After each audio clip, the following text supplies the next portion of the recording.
name is Emma Hardy, and I am a writer, first and foremost. And I work across both fiction and non-fiction. But I have my first book coming out very shortly, which is a non-fiction literary memoir. And what is this book called? It is called Periodic Bitch. What a great title. Thank you. I had some help with coming up with the title. We spent ages and ages thinking about it, and nothing quite felt right. And then my agent texted me that at 10 p.m. on a Saturday, and we went, yeah, done. Yeah, yeah. Uh, I feel like maybe you need to give us like that little one-liner. What is this book about? Because it's got such a great title. Totally. So this is a memoir. The tagline is it's a memoir of menstruation, madness, and monsters. I would say that it's a literary exploration of premenstrual illness told through my own experience of PMDD during Melbourne's lockdowns. And I use that as a way to kind of circle through the different ways that women's illnesses have been treated throughout history. So there's like a big blend of memoir, archival research, lots of that kind of hybrid nonfiction form, criticism as well. Mm, fantastic. I want to say up front, we know each other from a little way back. When I decided to do improv at some point, I think it was like during COVID. It might have been, yeah, I think either right before COVID or during COVID. Yeah, yeah. I know I went there because I wanted to shake up my writing a bit. I wanted to inject a bit of kind of risk taking, and I thought improv would be a good way to develop a bit of that. And it turned out Emma was my teacher. So I think of that time very fondly because I think also because I laughed pretty much for 2 hours once a week. It was such a good class. I also started improv for that same reason of maybe not shaking up my writing routine, but definitely balancing it out because you will have found as well that writing is a really, really solitary activity. Um, and a lot of the things that you do when you're writing, I'm interested to hear if you feel the same way about this. Sitting down by yourself, writing, editing, taking forever to show anybody because you've got to workshop it to a good enough state before you put it in front of somebody. It's just the complete opposite of improv. Improv is you're collaborating with people straight away. There's absolutely no editing. Whatever you put down is done and out there. And you're showing it to people immediately. So it just really balanced out, I feel like, that creative impulse. And I think it's quite a good thing for writers as well, Mm. even though it maybe draws in a more performer type. There's so many lessons though that I took from improv that I have taken into my writing. And I think about this quite often. Uh, Things like uh, if a character is this, then what else? If they believe this, then what else? And it enables me to kind of go, all right, so what else could be going on? I think this works really well with fiction in particular, and going, and also that building up. So like turn up the dial, just keep turning it up. And the other one is the yes and. So if my character gives me Mm. something, then I just go, okay, what else? And I just go with it rather than kind of fighting back against it. Has improv, did it teach you anything for writing this book? For this book, um, I mean, it teaches you a lot about writing and about character. There are some improv things that I think I've gone against in this book now that you're bringing it up. Like there's that idea of the simplest answer being the right answer in Mm. improv. There's no need to overcomplicate things. Sometimes your first thought is the right thought. Um, and this book definitely takes that first thought and turns it around and around and around and around and around, and maybe overcomplicates it, and then comes back to a state of like understanding. So that first thought is like, what is this illness? Is it even real? And your first response to answer that question might be, well, yes, of course it is. Um, but I spend time overcomplicating it. So I don't know if improv has taught me so well for nonfiction. I think there are definitely elements of character that you can maintain. There's this great quote from, I think it's Tobias Wolff, in a letter to Mary Carr when she was writing Cherry. I think it was Cherry, her first memoir. And he says, like, have absolutely no care for your dignity. And paraphrasing, he's like, be cruel to yourself. Like, don't have any pity for yourself. Don't have kindness or graciousness for the character that you're creating of yourself. Just be ruthless, essentially. And I think that is easier to do when, or for me, I think there's something that makes that easier to do when you have been like vulnerable in front of a stage. You kind of are very aware of the fact that the self that you're crafting in a book isn't necessarily you. Like, it obviously is you, but it's still a crafted version of that. And so when you're doing improv or performance, that's not you on stage, it's a character that you're playing, but there was always going to be an element of you in there as well, just maybe, as you said, dialed up. So yeah, I think there's some kind of combination of those two thoughts. Does that make sense? Yeah, that makes absolute sense. And I often think about that with when reading memoirs. The author becomes a character, and there's, and I'm actually just going to follow this pathway because I'm curious about it. Do you become a curated version of yourself in the writing of the memoir? I mean, yes. For even the very fact that you're not going to write about every day. And so you're curating the days and the moments in which you write, and therefore you're curating your reactions and yourself as a consequence of that. I thought about that quite a lot when I was writing it, because I think I am quite hard on myself in this book, but I think it wouldn't work if I wasn't. And similarly, I think I'm really the only other character in the book is my partner, Pavan. And I think he's quite a curated character as well, because you need to have enough engagement between the two of us that people can see the relationship or understand why you two might be together, but also have conflict without creating a detestable villain, for example. So I think there are definitely some moments of lightness that were curated. And yeah, in a book that's quite dark, those moments of lightness were quite important to show the breadth of humanity as well. Mm, mm. Thank you for sharing that. Can you tell me a little bit about what your routine is for your writing? Yes. So I have had a few different routines over my writing life. The one that I keep coming back to is from that famous book, The Artist's Way, which is to first thing in the morning, get up, 3 pages, handwritten, stream of consciousness, whatever comes out, you never look at it again. So that doing that first thing in the morning is ideal for me, although often now that's replaced by walking the dog because she's really needy and asks for that first. But yeah, trying to do that first thing in the morning and then moving away from that into the writing practice and getting something done first thing is really good for me. It's especially better if I can do it with somebody else. So when I was living in the United States, I had a friend, Arel, who was our next door neighbor, and I would just like go over to his place first thing in the morning and we'd just write together. Sometimes we might go to a cafe. I have another friend at the moment and we're meeting at the library some mornings to do writing. I've even tried to move my work day around so that I can start work a bit later and do that writing first thing in the morning. So body doubling, I've heard some people. Yeah, body doubling is the idea. Yeah.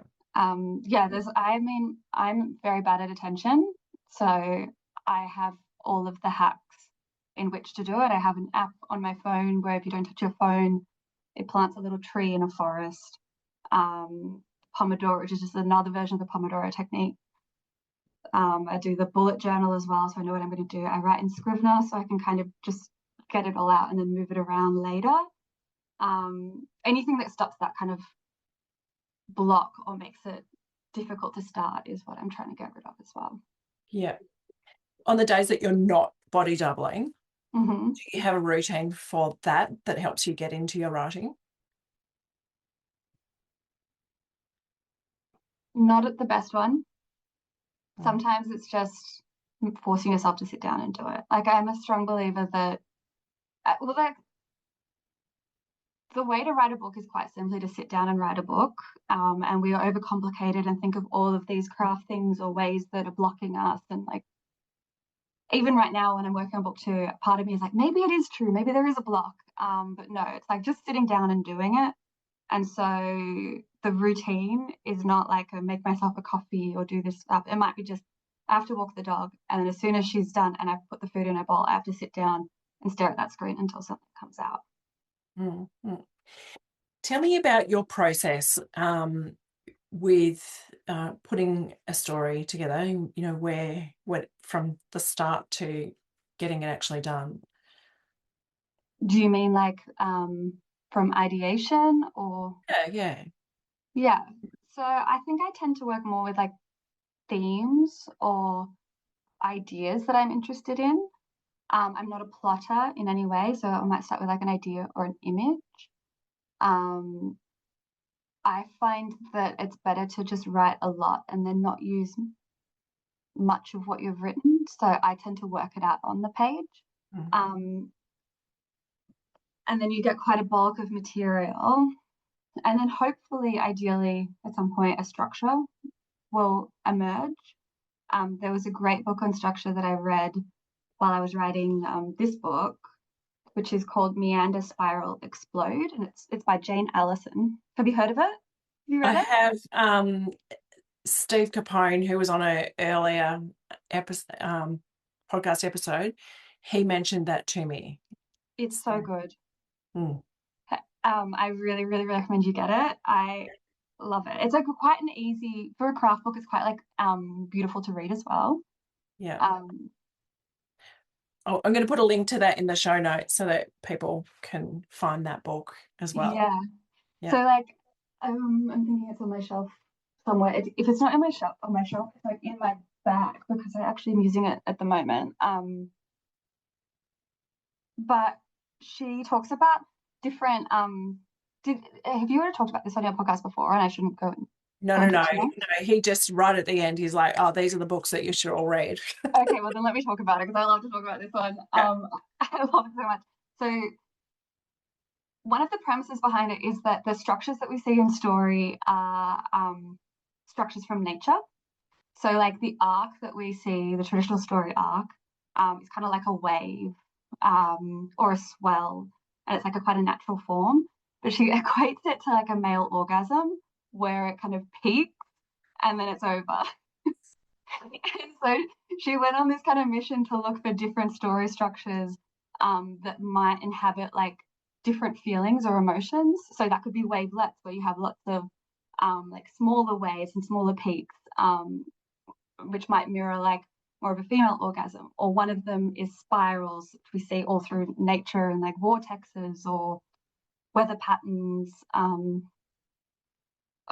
And she thinks that that can be quite a good way of taking an idea and turning it around and looking at it through like different from different angles as well as through time, because like if you're looking at the orbits of the planets, which look pretty circular as you're moving through time, they're actually creating these spirals. So like a spiral, it's an interesting way of looking at a story structure as like you've got one central dilemma and you're circling it, and your position and view of it changes as you move forward through time. She also talks about honeycomb, like little, which you might see in like a novel like Bluet, where you have like smaller fragmented pieces that together combine to create something bigger as a whole. And meanders, so just kind of like these desire paths Mm. where we're following a story, but it's not necessarily adhering to this really tight structure. And so I just love this book. And for me, when I read it, it was just so obvious to me that my book had to be a spiral. Like it had to be obsessive. It had to be like this tension holding itself in, and everything revolving around these, like this one question or dilemma, as well as that kind of frenetic energy that you have in a spiral. So I just loved that book. And once that structure became clear to me, it was really easy to take all of the fragments and the bits that I had dumped on the page and go, okay, where am I in this spiral? And how do I position these together to make this narrative make sense? And to create this sensation of both being trapped in a kind of vortex, but also there's progression and you're looking at things from different angles. So for me, it's a lot of dumping stuff down on the page at first. And then at least with this book, once that structure became clear and I knew what I was doing with the shape of the story, then it was just a lot of editing, restructuring, and moving things around until I could feel like that was working. I don't know if it's even visible when you're reading the book that you'll see that it is a spiral, but for me, that was really helpful in writing it. Did you have to kind of draw that out and you know, I'm always curious about the way people do things. Like, did you have printed out parts and then you put them around the floor, stuck them on the wall? Yeah, I did it. Yeah, all of those different things. I did a bunch of different exercises. I did one where I was drawing the different threads and trying to see how they spun together. I did all the cards and the moving them around. I printed the whole thing out and then moved it around as well. Yeah, I actually put more time into those exercises than I thought I would, but I just remember deeply wanting to be able to see the whole book at once. And wishing that I just had like this enormous screen or something where I could move it all around. But that you can't read everything at once, so that didn't really help. Yeah. You said you're writing the next book. Yeah. Is the process different for this next book? The process is slightly different because this is fiction. So I don't have like I don't have the same sense of, well, if I don't know what to write today, I can just write about that period of time. So it's a little bit more, perhaps I'm thinking with more of a plot brain than I would like to for this one. Yeah. And how is that sitting with you? I'm not loving sitting with a plot brain. It's yeah, I don't know. I like sitting with scenes and images more than with and overarching at this stage of the writing process at least. Yeah. I'm curious because I'm much more of a pantser than a plotter. And last year I was with some screenwriters, and so I plotted out this next one. And the rebel in me is wanting to push against that plot continuously. So why don't you, or do you? I am, yeah. I'm Is like, that good yeah, though? don't you tell me what to do. But is that better? Do you like that more when Yeah, you're I do. I think that's where I get to have fun. And especially in first drafts, to me, that's the playful draft. That's where I get to play and be delighted and surprised by what is coming up. do you feel like your characters are reacting to the plot that you had written before? And you Yeah, yeah, definitely. I mean, they were definitely telling me this is not the story that I want to be telling. Um, for all those non-writers out there, yeah, this is how writers think. Like, our characters are telling us things. Um, do you find that it's in their reaction to like it's their reactions that surprise you, or there might be a whole like arc that you're just like, actually that's not going to happen? well, in this next one, it's the arc. Mm-hmm. They have pushed against and said, no, that's not the story. That That's not what I'm following. Yeah, that's not the story we're telling. But I've always been surprised by my characters' reactions to things, and I really like that. I love to be surprised, and I'm one of those writers where I can suddenly burst out laughing because they have surprised me in a funny way, or cry because, you know, it's sad and I did not expect something to happen. So with this one that you're writing now, like what's are you still in the kind of getting to know you phase Yeah, there? I'm still in the getting to know you phase. Um, on what you have, on what you were just saying though, one thing that I've kept in mind, and maybe this is the same as my like quote to Mary Carr earlier, a writing teacher in the US, Miley Chapman, for one of my short stories, she said that like it feels like you're holding back from having your characters experience the full consequence of their actions. Um, and I think that can be sometimes a bit of a protective impulse that is so fun to get rid of.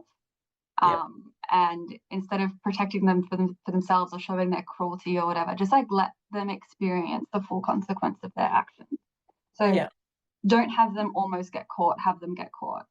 yeah. Um, I that think often fiction writers we are trying to protect, and we don't want our characters to have the worst thing happen, but mm, that's actually where the best thing happens, where the worst thing happens. oh, Uh, it's where we get to see them, put under that pressure cooker yeah. and squeeze them until they pop. Tony Jordan years ago when I was doing RMIT, she said, stick them up the tree and throw rocks at them. Well, also it's like if if that's too much, which I mean you kind of rarely find that it is. If that's too much, it's much easier to like pull it back in Mm, than it is to have a very boring story when everyone gets away with everything. mm, And then try and push that further. mm. Yeah. Yeah. And yeah, I think it actually relates to, I don't know, real life as well. That, when we are under that intense pressure, that's where we get to see people's true selves Mm. come out and see how they will behave. I'm not going to advocate for putting actual people in trees and throwing rocks at them. Please, let's not do that. Can you tell me who, what, or where do you get your inspiration? Lots of movies. I think um, movies can be a really fun way of just like getting story into your body, like really fully understanding story. I mean, obviously, I read a lot, but when you are actively writing, it can be difficult to read really good books and not want to mirror their voice in some way. So sometimes when you're still establishing that book, your own voice or the story's voice, at least, or a character's voice, it can be good to turn to a different medium Mm, than writing. But some like inspiration things that really have stuck with me, like Ali Smith, I know I've gone straight to a book.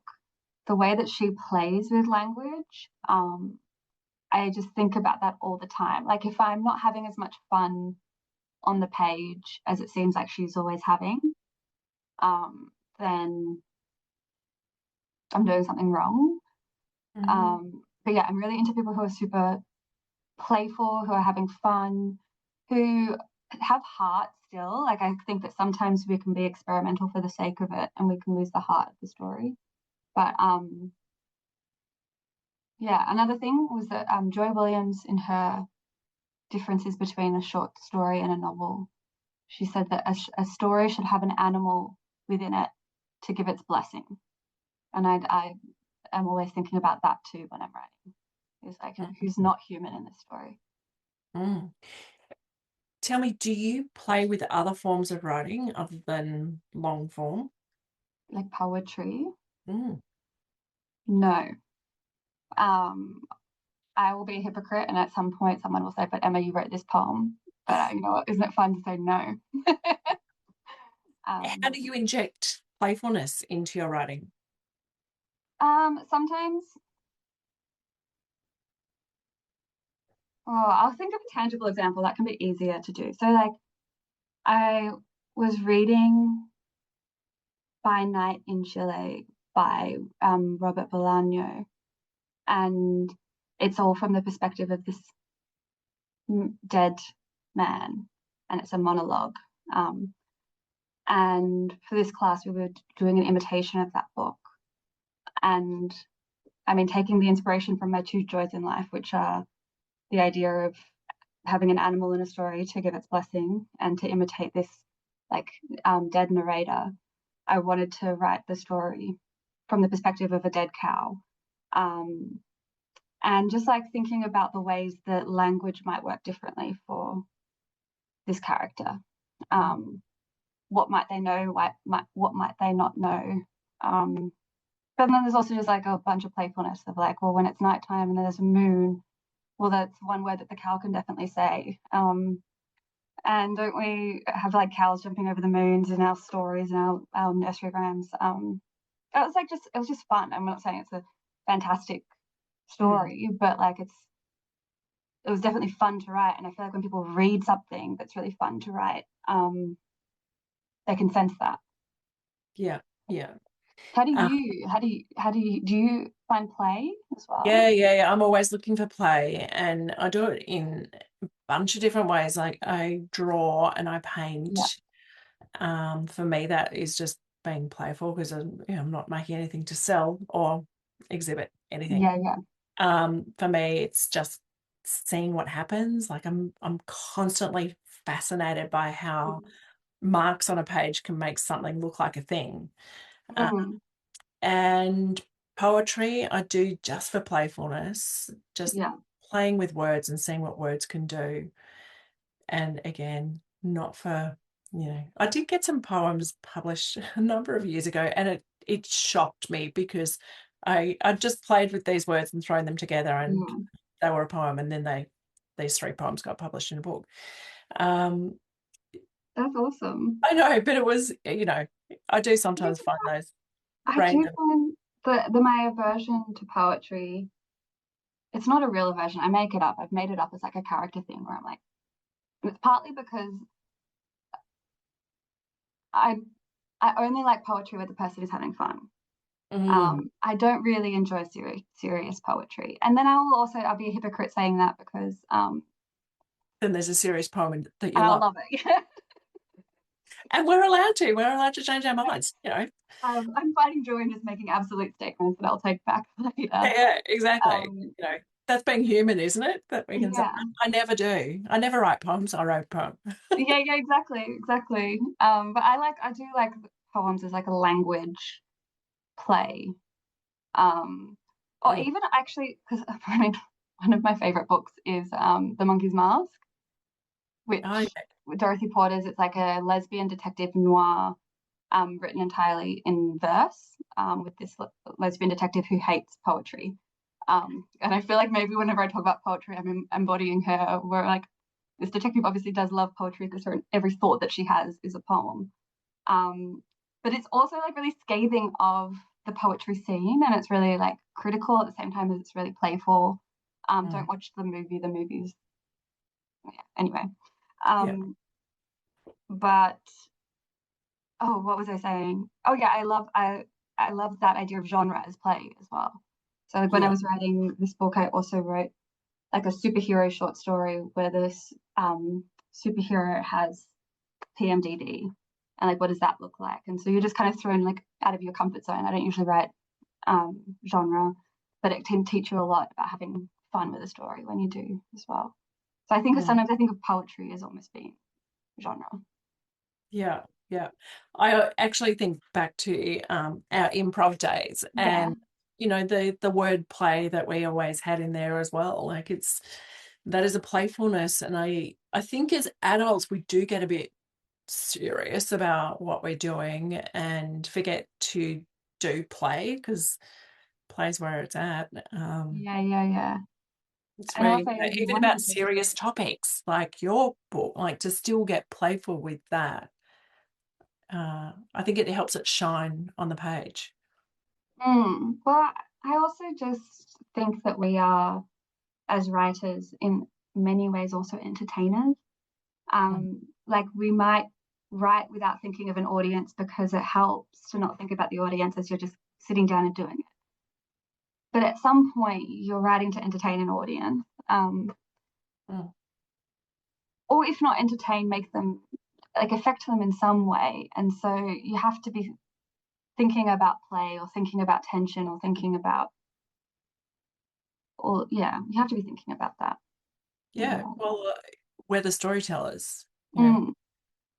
the first moment I realized storytelling was a thing, other than in a book, was I'd been with my dad. He'd had a car accident, like a very minor car accident. But anyway, he was telling the tale over dinner, and he spun it, and I was like, "Hang on, you just changed that. Like that did not happen like that."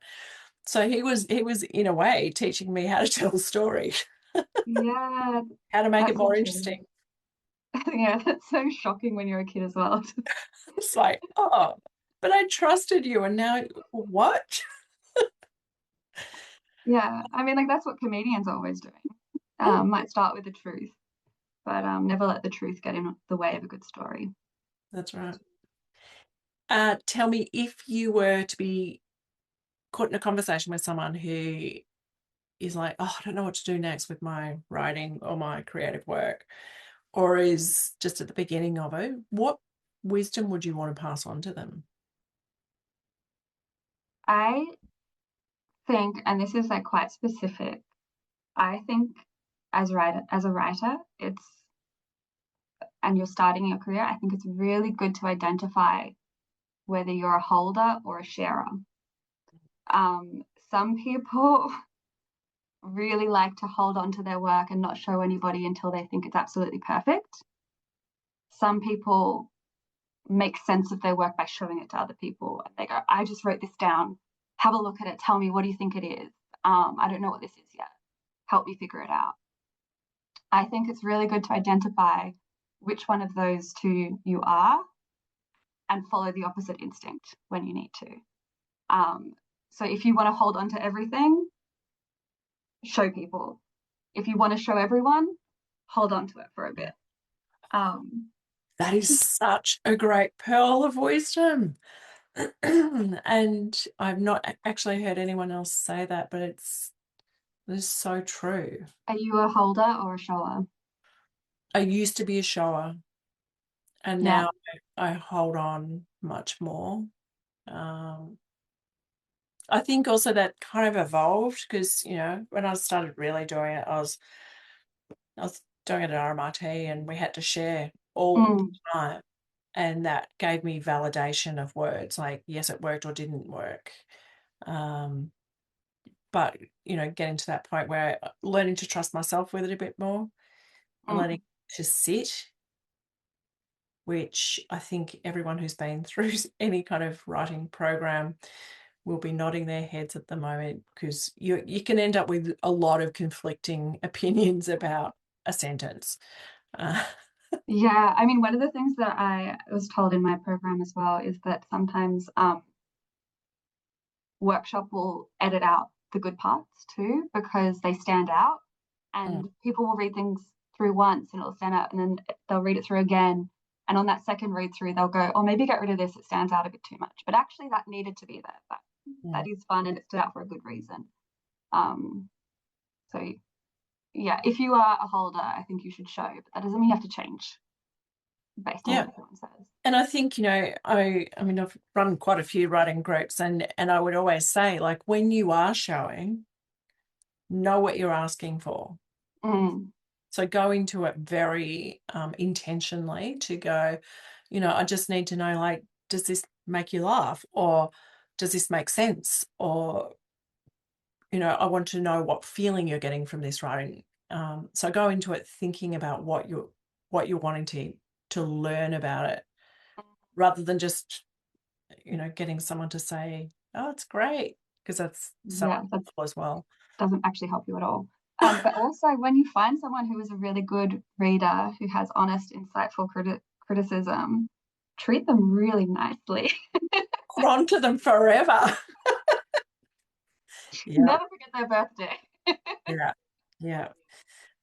I will never forget the first time I showed my husband my writing, and I really wanted some feedback, and I got okay. Oh, that would be cool. Yeah. How did you Yeah. feel getting that? Oh, I was like, what? Have some opinion. I hope you, sorry, Matt, if you're listening. It makes me feel a bit insane getting that. But I also don't think I'm always the best reader. I mean, you're not the best reader for everything. But yeah, yeah, my partner and I can be quite different readers. I think we can both be quite helpful to each other because we are quite different. But Mm, you need to know when it's the right time to ask for that person's yeah. advice. Like, he's really, really good with ideas, with plot, with play, um, with absurdity. Um, but if I've just written a really tender, intimate scene and it's fresh, probably not ready to have his critical eyes on it yet. Yeah. And I think that's such great another extra piece of wisdom to know when to ask who Mm, for certain bits of feedback. mm, And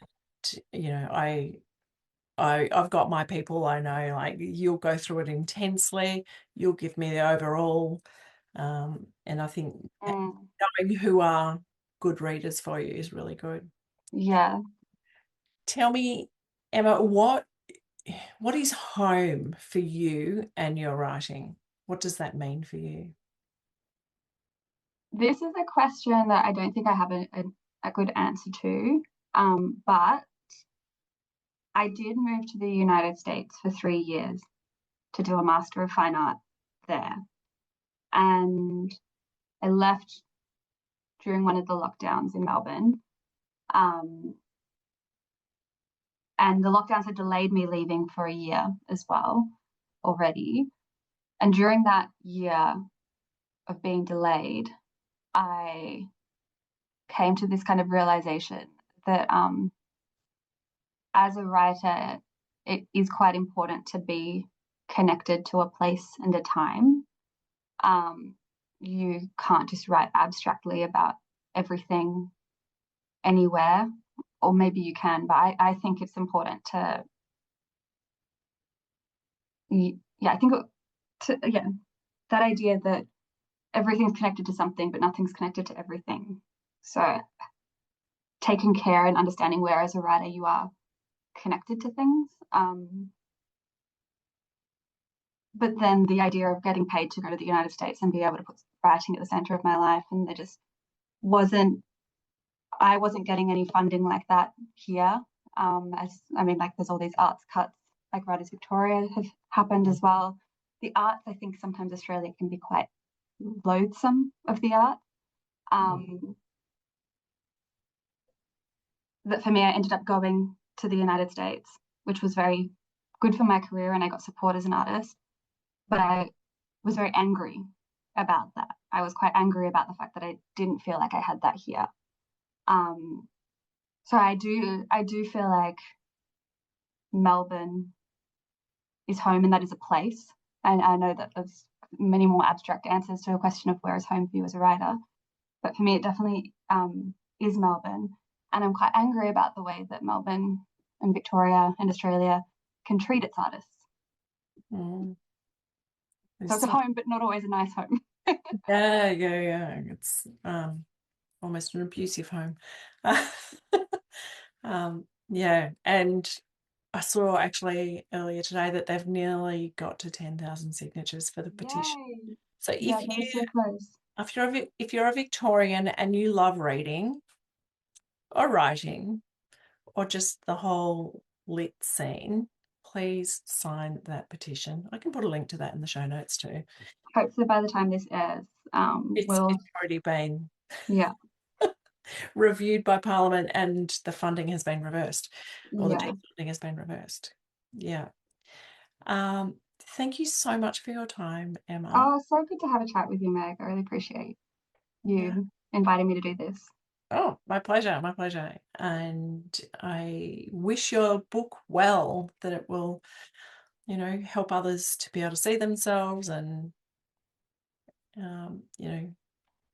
find their way through that.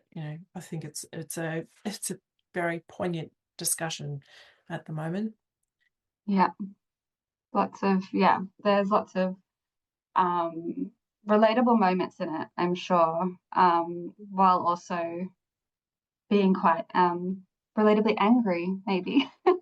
Yeah, yeah.